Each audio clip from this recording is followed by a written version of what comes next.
The emperor, clad in black, hobbled into the great hall. An audience of powerful men had assembled in the Palace of Brussels on October 25, 1555, to listen to a speech by the Holy Roman Emperor Charles V. At the time, he ruled over much of Europe, as well as wide swaths of the New World.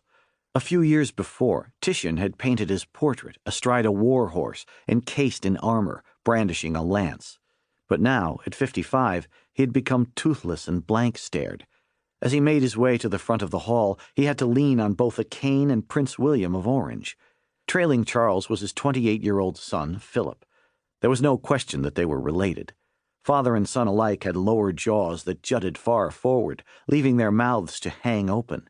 Their shared look was so distinctive that anatomists later named it after their dynasty, the Habsburg jaw. Father and son climbed together up a few steps onto a dais, where they turned and sat before the assembly. They listened to the president of the Council of Flanders announce that Charles had summoned the audience to witness his abdication. They would now have to transfer their allegiance from Charles V to Philip II, his rightful heir. Charles then rose from the throne and put on a pair of spectacles. He read from a page of notes, reflecting on his 40-year reign.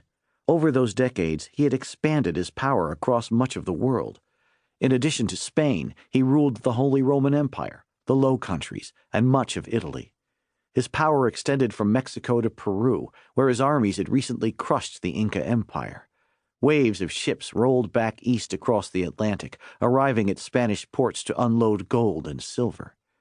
Starting in the 1540s, however, Charles had begun to flag. He developed gout and hemorrhoids. His battles now ended in fewer victories and more stalemates. Charles grew depressed, sometimes so despondent he would lock himself away in a chamber.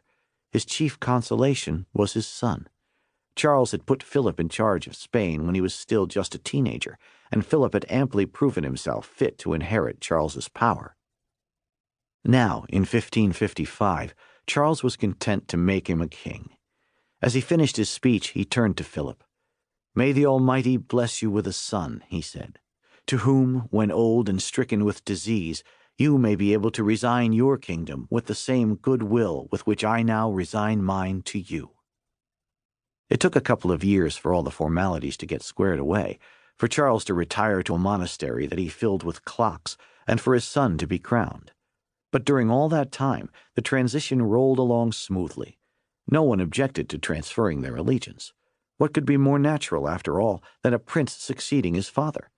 For anyone else to take control of the empire would have been to defy the laws of heredity.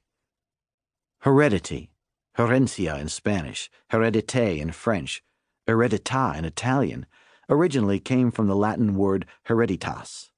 The Romans did not use their word as we typically use ours today, to describe the process by which we inherit genes and other parts of our biology.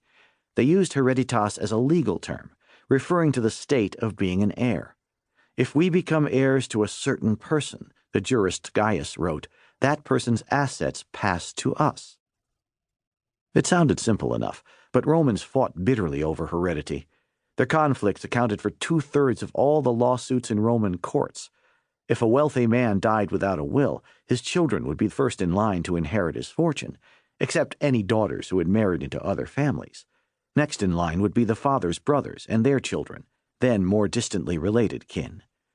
Rome's system was one among many. Among the Iroquois, a child might have many mothers. In many South American societies, a child could have many fathers.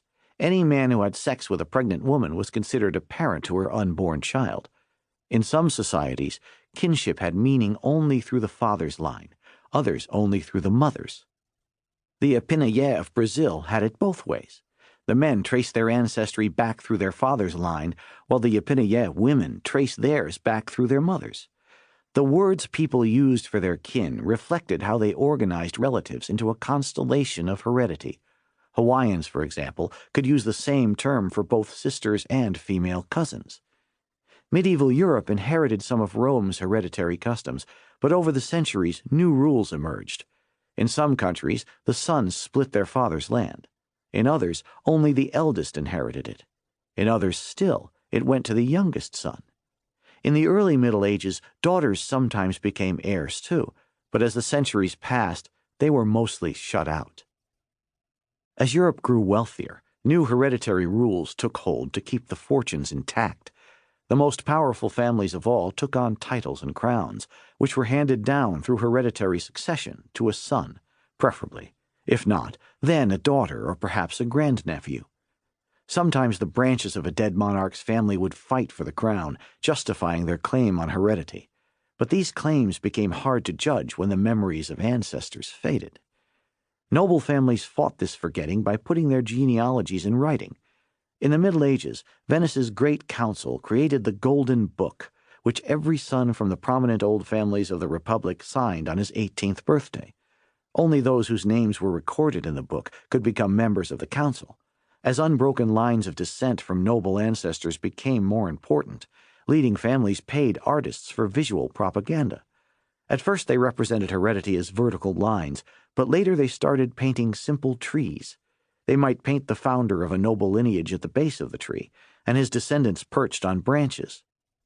The French gave these pictures a name in honor of their forking shape, pied de grue, meaning crane's foot. In English, the word became pedigree.